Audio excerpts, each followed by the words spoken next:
सामने आ रही हैं गाजा से।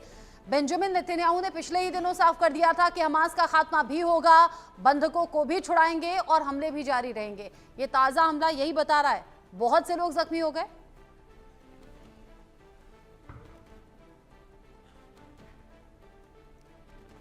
अजय अनम्यूट कीजिए खुद को।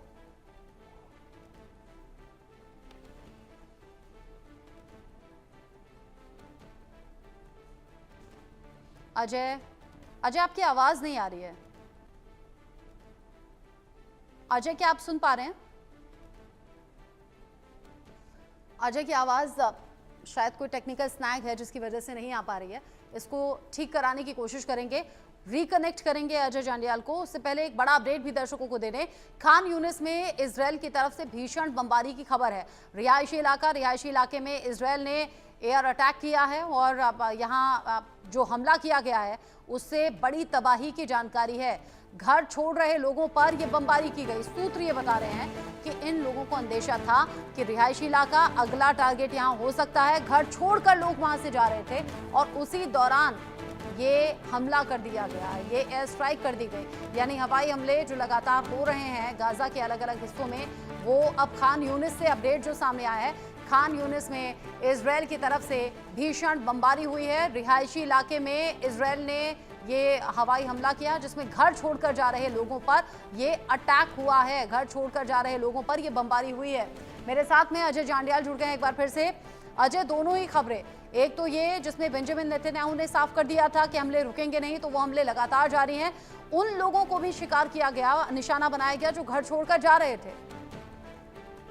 देखिए रचना, अगर आप देखें तो रशिया यूक्रेन का युद्ध जो है वो तीसरे साल में है और तीसरे साल में अगर आप देखें तो जिस तरह से हमलावर रूस वापस हुआ है, ये अपने आप में बताता है कि इस वक्त सीधा जो कंसर्न या कोशिश है वो ज्यादा से ज्यादा नुकसान उठाने की है। चाहे वो गृह मंत्रालय जो अभी यूक्रेन का टारगेट किया गया है उसकी बात की जाए, या फिर ऐसी सरकारी बिल्डिंग या फिर ऐसे इलाके जहां पर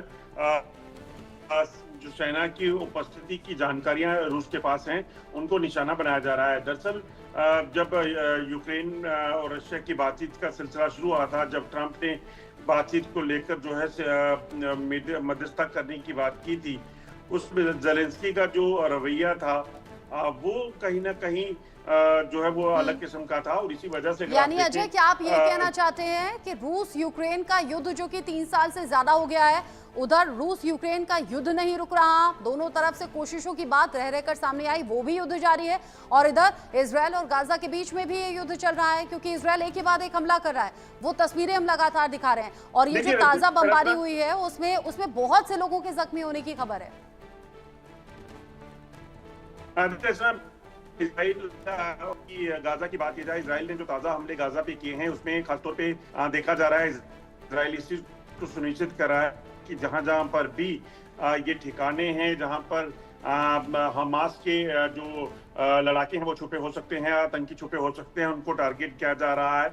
और कई तरह से बातचीत का सिलसिला जब शुरू हुआ था तो तब हमास की तरफ से साफ कर दिया गया कि वो सभी बंधकों को छोड़ने को तैयार नहीं थे। यही वजह थी कि जब हमास की ने बंधकों को छोड़ने से मना किया, उसके बाद इजराइल ने साफ कर दिया कि किसी भी तरह से इनको बख्शा नहीं जाएगा और बड़े एक्शन जो है इनके खिलाफ होंगे। और अगर आप देखें तो अब ये जो ताजा कार्रवाइयां चल रही हैं उसमें हमास के वो तमाम ठिकाने जो है उनको ध्वस्त किया जा रहा है, जिन ठिकानों में जहां पर भी हमास के आतंकी जो है छुपे होने की खबरें आ रही हैं। इस बार उनकी गृह मंत्रालय के इलाके को जो है टारगेट किया गया है और दूसरी तरफ जो भी जानकारियां आईडीएफ के पास पहुंच रही हैं जिसमें उन्हें लगता है कि यहाँ पर उनके ठिकाने हो सकते हैं। कुछ दिन पहले उन्होंने एक बिल्डिंग को निशाना बनाया था जिसमें कहते हैं कि अस्पताल चल रहा था मगर उसके नीचे हमास का ठिकाना था, तो उनको नष्ट किया गया। अभी जो ताजा हमला हुआ है उसमें भी बताया जा रहा है कि लगभग 15 से 20 के करीब लोग घायल हैं और कई गंभीर रूप से घायल हैं। दरअसल ये सिलसिला इसीलिए चल रहा है क्योंकि इजराइल ने साफ कर दिया था कि वो अपने बंधकों को भी छुड़ाएगा और गाजा को पूरे तरीके से समाप्त करेगा, क्योंकि जो हमास की तरफ से किया गया था इजराइल पर हमला करके उनको लोगों को बंधक बनाना, उनके लोगों को उनकी हत्याएं करना, वो किसी भी तरह से जो है वो बर्दाश्त नहीं किया जा सकता। जब कहीं ना कहीं सीज़फायर की बात चली थी तो उस वक्त अगर हमास मान जाता तो शायद आज ये परिस्थितियां नहीं होती, आज चीजें बेहतर हुई होती। अब हालात बेहतर होते हुए फिलहाल तो दूर दूर तक दिखते नहीं हैं। हमास का खात्मा जो अभी इम्पॉसिबल सी बात लगती है, क्योंकि यहाँ हमास के खात्मे के लिए हजारों लोगों की जान जा चुकी है। अजय जांडियाल आप रहिए मेरे साथ में। इस बीच बड़ा अपडेट भी 48 घंटे में गाजा पर विध्वंसक अटैक की जानकारी है। इजरायल ने गाजा पर 200 से ज्यादा हमले किए हैं। अंदाजा आप लगाइए, 200 से ज्यादा हमले एक साथ हमास के ठिकानों और जो हथियार भंडार हैं उन पर